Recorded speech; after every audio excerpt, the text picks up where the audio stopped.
On a mission to know ourselves as perfect, whole, and complete in every moment as soul. This way, we are able to resonate at a vibration of joy, gratitude, and compassion. Believing this would allow kindness to flourish throughout humanity. I have Alfina Lofaro here from Brisbane, Australia today. So, welcome to her and to all of you joining us on Awaken and Ascend. I am Jennifer Regular. Today, we are talking about living deliberately, from haphazard manifestation to successful synchronistic sorcery. Super excited for this topic. Welcome, Alfina. It was so wonderful to have you here. Thank you so much. It's wonderful to be here. And I just realized that was definitely a tongue twister for you. The successful synchronistic sorcery is Yeah, that's fun though. I I, love the alliteration and sorcery. You don't hear that word too often. So I'm really curious about that, but also what got you even started along this path on this journey to living deliberately. Tell me about that. it is an interesting story, one that I talk about with I think very deliberate words, very, very deliberately making sure that I speak about it, honoring all of the people involved, including myself. So a few years ago, I worked for nearly a decade in an organization helping people. And when I left that organization, felt quite I feel like I made my life quite invisible. So went into a cave to heal from a whole heap of things that had happened. And I realized that there's a moment when I realized I was hiding. I was not living life very deliberately at all. And what I was living was this life of that I call it like a suffering gap. So in between, I should be doing this, I should be here, my life should be better, my life should be happier. But where I was living was not happy with right now. And I realized that I wanted everyone and everything to be different. I wanted everything to be better, faster, happier. And I wanted that from a place of lack. I wanted myself to be a better person, but in actual fact, hated who I was. And someone said to me, well, Alfina, you keep hating who you are. You keep focusing on yourself with such loathing and such discontent and such a mindset of lack. You're just gonna, universe is gonna keep giving you that. And I was like, no, no, no, no. I need to be angry at what I am because that motivates me. It drives me. I get better results if I'm angry with who I am. And when it took 20 minutes for one of my mentors to actually help me understand that we know, she went right back to basics. We know what you focus on grows. Right now, what are you focused on? I'm hating everything and everyone and not wanting it to be what it is, not being okay with who I am. So if you focus on that, what are you going to get? I was like, okay, ouch. And if the universe is a big old mirror reflecting back to us who we are, Yeah. then I'm putting out into the world something pretty ugly. Yeah. And I'm getting that back. And I'm not, why am I surprised? Why am I constantly surprised? And so the mission to live deliberately is to be very conscious and very deliberate about what am I thinking, saying, speaking into the world? What am I thinking about myself? What do I think about other people? What do I think about the day? What do I think about what I'm doing right now? Because then that's what I'm putting out there. And that's what living very deliberately has become. Yeah, it's like a real awakening to the energy that we put out and what comes back to us and how we actually want to be living, how we want to be showing up and breaking through all of that resistance, right? And that harshness and the hardness and always wanting to push away, push away actually living our best life. Like, why do we do that? Why would we do that? It seems absolutely ridiculous when we say it like that. So why would we live like that? And I think the reason we do it, based on my own understanding of it all, is that we have an understanding, or our brains, our unconscious minds create these understandings that we think that's the safest way to be. We think that is going to keep us alive and safe. Our unconscious mind is telling us, don't go out there, be small, be invisible, 'cause that's safer. And I think for my own experience also, it wasn't just my unconscious programming keeping me safe and keeping me small. In a sense, it was also I thought I knew better. Mm-hmm. I'm going to focus on the future. I'm going to focus on what I want. I'm going to take action towards that, because that's what everything tells you to do. Focus on what you do want. This is how you create what you want. And but I didn't take care of what's in the garden I'm planting those seeds in. Yeah, Yeah, what's growing, what's nourishing in that's right. that Because it's garden. easier to focus over there. It's easier to Yeah. focus on what you want rather than who you actually are right now. So Yes. much easier. Yeah, it's the being that prompts the doing, That's which exactly as a right. result gives you the having. And it all starts with you, as you talk about soul. So tell me how you perceive and experience soul. Oh, that's such a good question, Jennifer, because it's only something that I am really starting to understand right now. I, I there's this saying that goes around and around, that we're spiritual beings having human experiences, and I think that soul and spirit is this really incredible part of who we are. We kind of, if we tap in, if we're really deliberate about what we're doing, we can experience that as a human being at the same time. But it's a duality that can be really difficult to straddle, because the world or your human experience is telling you something, but that can drown out the sound of soul, or the light of soul, or the love of soul, or the pure joy that we are.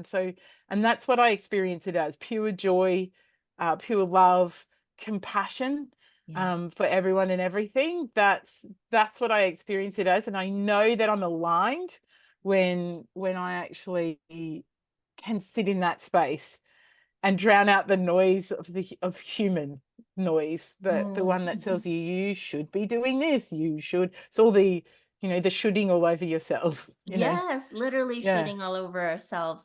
And you're right, there's this approach we can take that's really soft, and there's a bit of humility or humbleness that surrounds that. When we're tending to things, we can approach it with tension, or we can approach it with tenderness. And when we talk about peace and presence and prosperity, even, and kindness and love, this is all tenderness.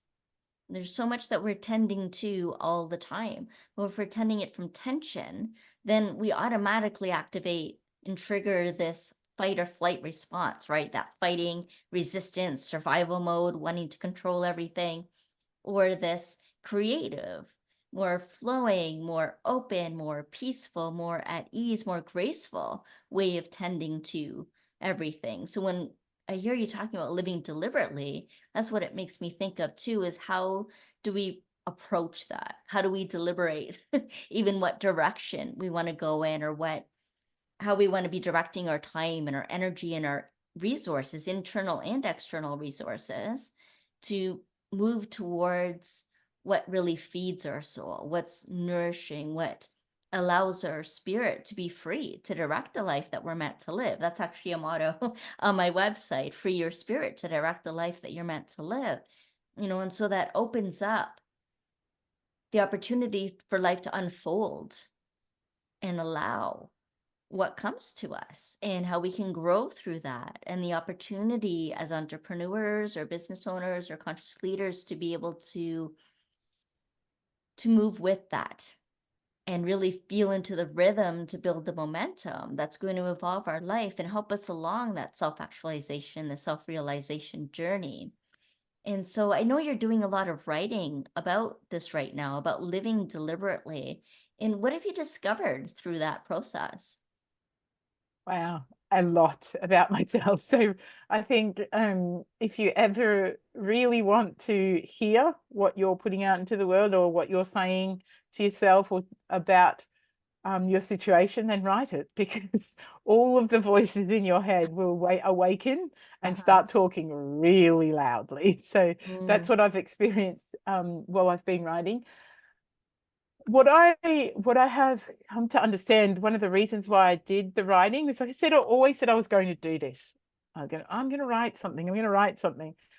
And I think many of us actually say that. And then when it comes to actually writing, it's like, why did I do this? So why did I say I was going to do this? One of the things that part of the Living Deliberately motto that I've am working on, I decided that I was going to write something.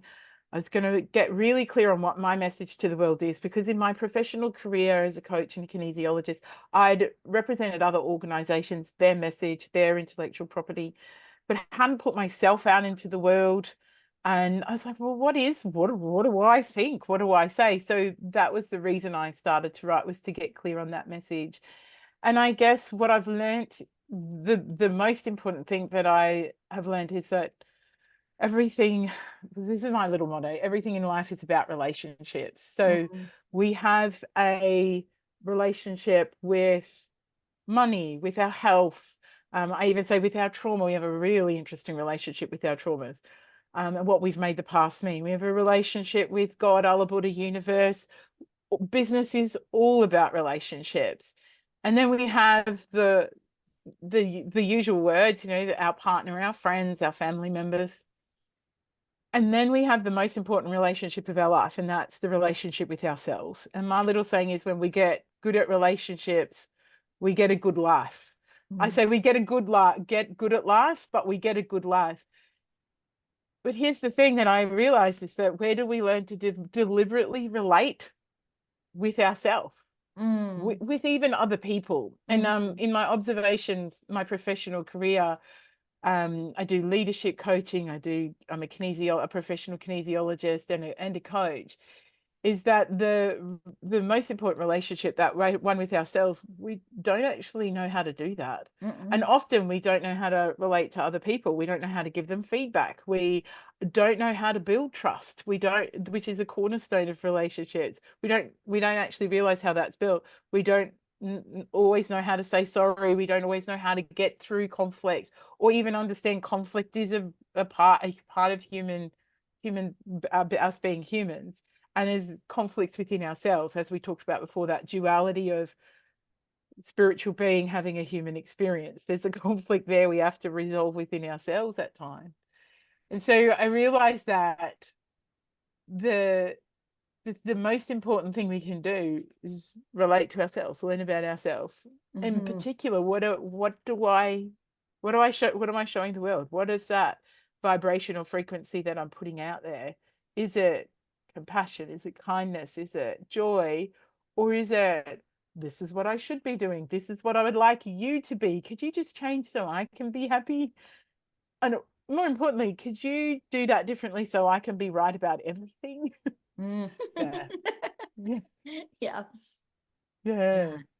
And that really shapes our life. And I like how you use the words deliberately, living deliberately, and deliberately use the words of the transformation that you offer is from the haphazard manifestation into successful synchronistic sorcery.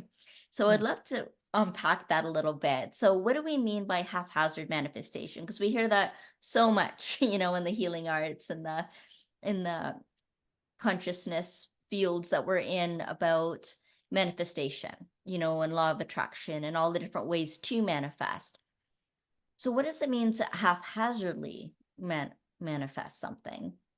That's a really good I'm glad that you asked me this, because it's something that came to me not that long ago.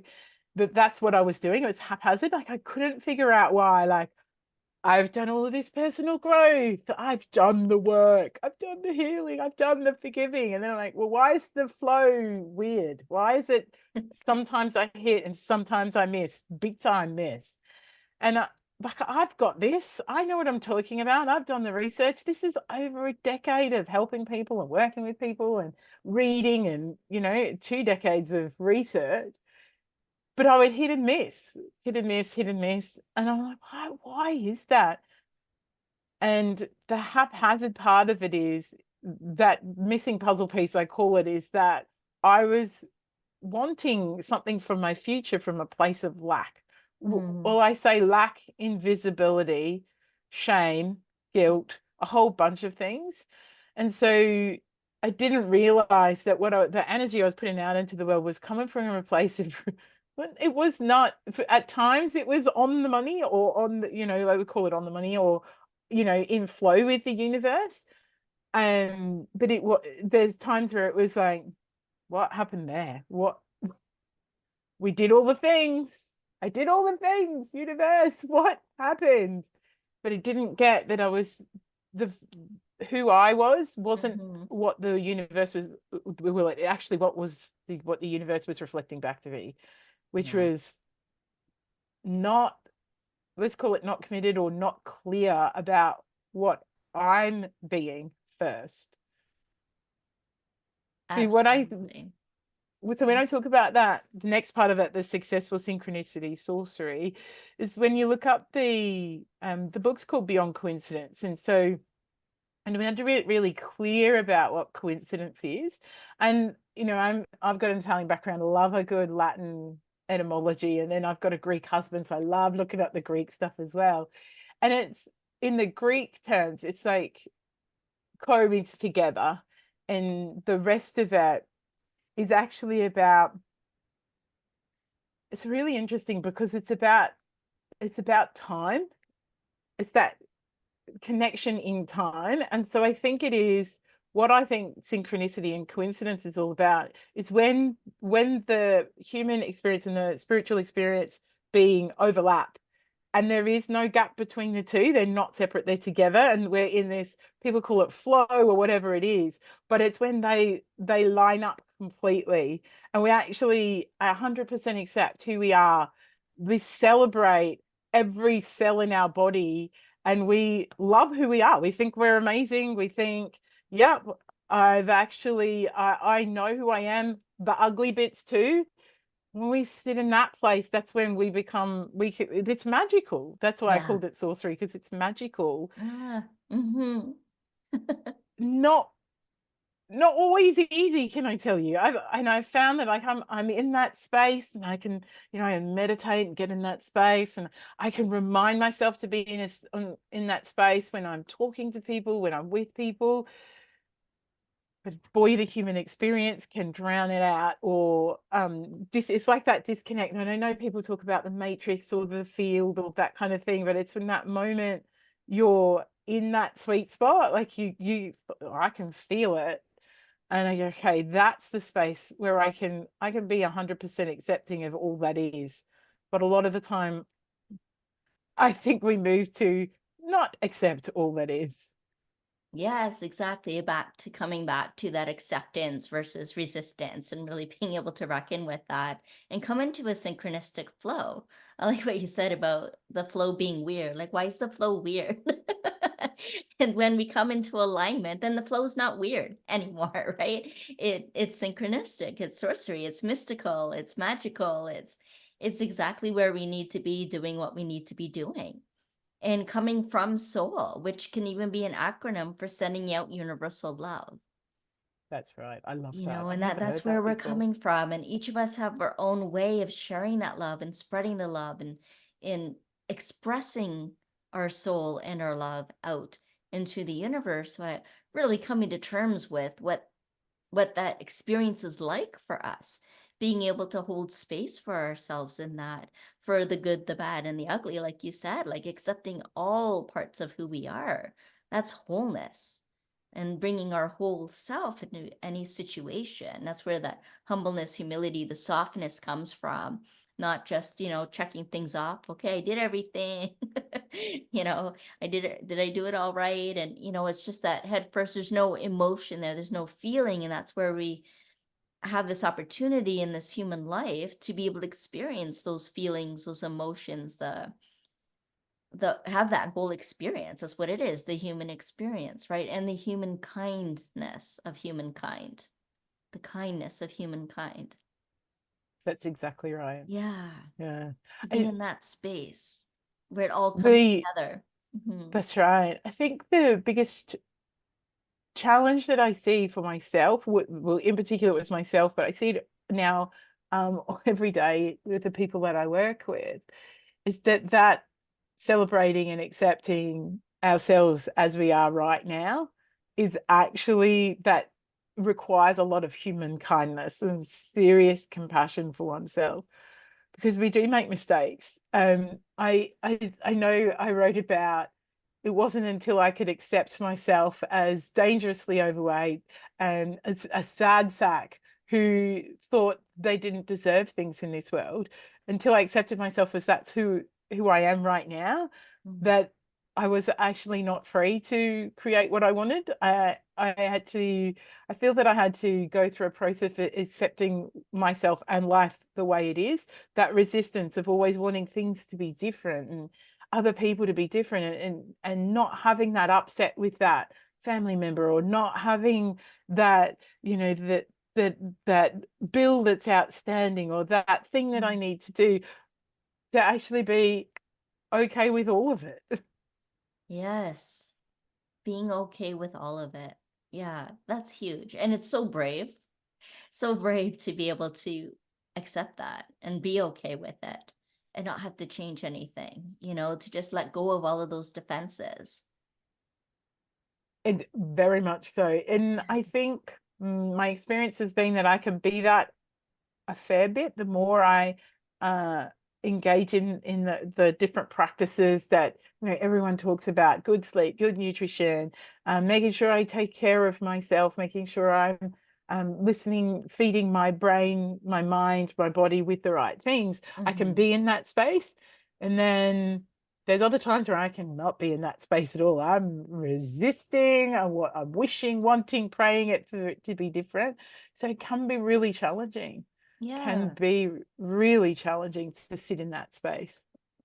it is. It is. And it really just takes a willingness to be there, to be in that space. And you've done that and you've persevered through that and you've overcome the resistance into acceptance and living deliberately and being able to manifest, a whole different kind of life in way of being, really, in the life. Recognizing the being is what prompts the doing, and that gives us the having.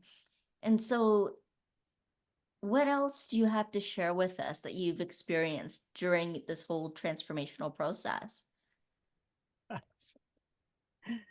Ah, okay, a couple of things. So the first thing that pops into my mind is that in this process, I really become clear that we are we're all energy, right? However people talk about that, see that, understand that, we're all made up of protons, neutrons, and electrons. We're all matter. What we can do is deliberately tune into our bodies. So as a kinesiologist, we've got muscle testing, we've got a whole heap of strategies that we can tune in, but we can just like listen. Our body talks to us all the time. Mm-hmm. All the time. You know, it shows up on our faces, it shows up in our fingernails, it shows up in the color of our tongue. But we just can look in the mirror and go, oh, what's going on there? And if we just listen, our body is telling us what it needs to Yeah. be in a state of homeostasis, where it can heal itself, where it can be in a place of joy.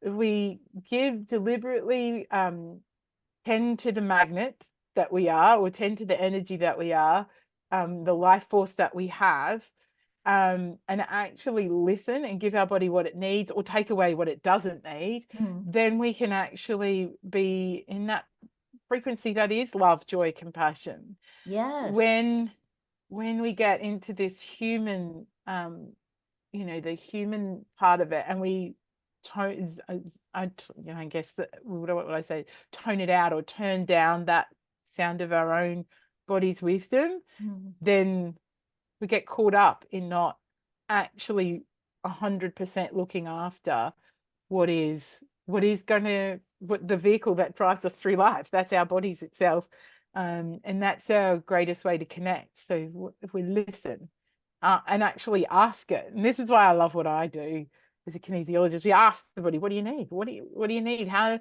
in order for me to go where I want to go, to be well, to be whole, to be happy, what do I need? Mhm. And then actually take action on that. So Yeah. it's not just listening to what our bodies need. It's actually taking action on that really counts as well, and Honoring the making time body's for it. wisdom. Yeah, honoring the Mm. insights and the body's wisdom for sure. And it is helpful to have some help along the way. At the end of every episode, I always offer free guides like living in passion and purpose, and also a soul care guide. Because I find like self-care doesn't always cut it. We need something that nurtures our spirits. So taking care of our souls. So we offer that guide. And there's a lot that you offer as well, Alfina. And I'd love for people to hear a little bit about that and how they may be able to connect with you. Okay, so there's a couple of different ways. Mm, At the moment, you can connect with me through Facebook and Instagram, and it's just my name, Alfina Lofaro. And until recently, I didn't realize there was one or two of us out there in the world, but you will recognize me, and I'm probably the only one in this. No, I know that I'm the only Alfina Lofaro in Australia, so that makes it easier. And then via my website, which again is my name, so people will be able to find that quite easily. fantastic. And Yeah. we will make it very easy because we'll have those links in the show notes. So just look below this video and you'll find those links to click into right away and do some more exploring and check this out, because I love everything that you shared with us today. There was so much wisdom there, and in your story, and your softness, your presence, and your integrity in who you are and what you stand for. So, I commend you for all of that. And really, thank you for everything that you shared with us today.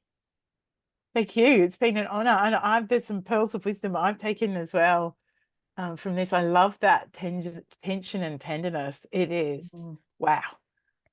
Yeah, it's a really great way to check in, and just see how we're approaching things, how we're feeling about it, and then make a choice, whether we want to do this with tension or tenderness, or with that kindness, the loving kindness that we have towards ourselves, the way that we hold ourselves and show up in the world. So, yeah, yeah, it was something I've been contemplating a lot, quite a bit.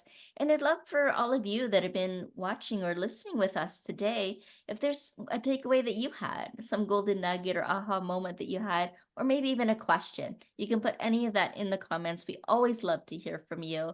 And of course, like this video if you did, and we'll be able to get it to more people that way, because, YouTube likes people who like things and want to share it more when we do. So really appreciate that, and all of you for joining us. We'll see you again next time on Awaken and Ascend. Bye for now.